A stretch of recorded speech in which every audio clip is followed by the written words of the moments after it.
Գաղտնալսում եմ բոլորին, ովքեր զբաղվում են քաղաքականությամբ, ովքեր մասնակցում են ընտրությունների, գաղտնալսում են զուգարաններում, լողասենյակներում, տանը, աշխատավայրերում, համակարգիչները, հեռախոսները և վարչապետի հրահանգով դրանք տարածում են սոցիալական կայքերում։ Գալու է օրը, այդ բոլոր անօրինականությունների համար պատասխան են տալու այն մարդիկ, որոնք կատարել են անօրինական հրահանգները։ Մեր հանրությանն եմ ես կոչով դիմում,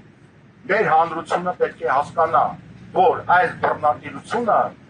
չի վերաբերում միայն նրանց, ովքեր զբաղվում են քաղաքականությամբ,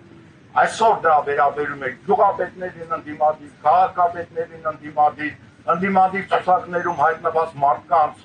վաղը գալու են արդեն նաև ձեր բոլորի հետևից, երբ որ բռնատիրական մեքենան սկսում է աշխատել, այդ մեքենան նոր զոհեր է պահանջում։ Մենք դա տեսել ենք Հիտլերի ժամանակ, մենք դա տեսել ենք Չիլիում, մենք դա տեսել ենք Ստալինի ժամանակներում, այդ մեքենան կանգնացնելը շատ դժվար է։